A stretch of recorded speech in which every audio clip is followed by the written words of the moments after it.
Hey guys, what's up? For April Fools earlier this year, I uploaded a joke video about getting Sub-10, but today I'm going to be discussing some real tips and tricks, as well as what worked for me specifically for finally breaking the Sub-10 barrier.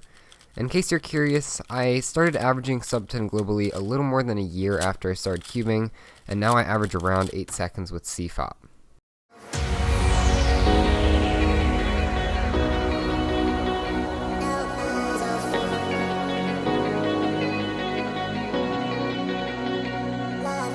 Really quickly, let's just get all of the general prerequisites to becoming Sub-10 out of the way.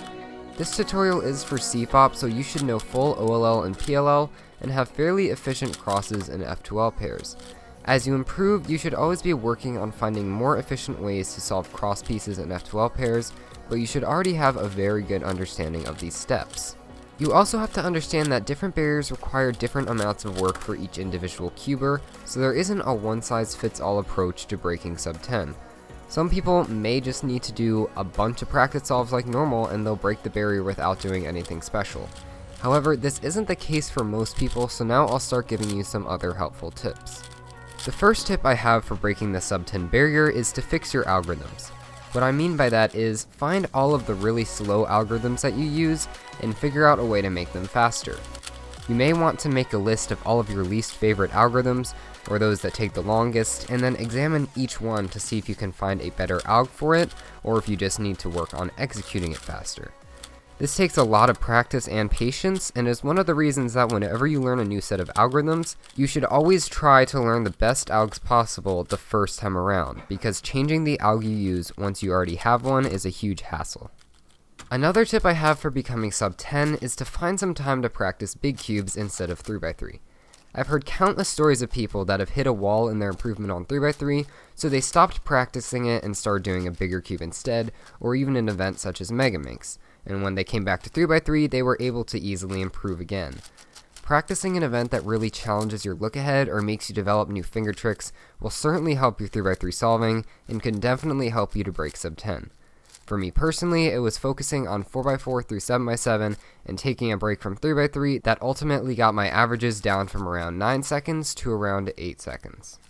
The next big tip I have is to work on the level of focus you have in your solves.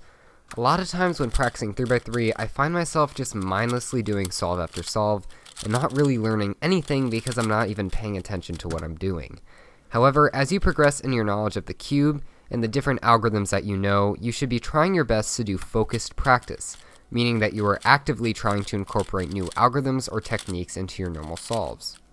Finally, on to the main tip that helped me to break the Sub-10 barrier, learning to track my first F2L pair during inspection. Doing this and subsequently improving cross F2L transition is something that I think will help the majority of cubers to improve their solves by over a second.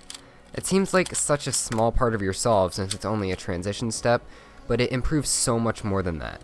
Developing the skill of being able to track pieces in your head will help you develop better look ahead, a better understanding of how the pieces on the cube move in general, and will even improve your TPS, because it'll allow you to confidently know what the beginning moves are going to be in your solves, so that you can execute them as quickly as possible while looking for your next relevant pieces. Over time, you'll eventually start being able to track your first two pairs on some solves, and your times will keep on going down from there. So how can you learn to do this? Well, start by doing an average of 50 or 100, where for each solve you inspect for as long as you need to find a good first pair, examining each F2L pair to find out which one will end up in the best position after the cross is complete. Do this until you know what your first pair is going to be, where the pieces will end up, and what moves you'll need to do to solve them. This is going to take a long time at first, and you'll probably get it wrong a lot of times too. However, if you stick with it and do that same focused practice technique over and over again, you'll be able to track your first pair within a few weeks. So that's it for my main tips on breaking the Sub-10 barrier. I hope you all enjoyed and were able to get something useful out of this video. Thanks for watching, and I'll see you in the next one.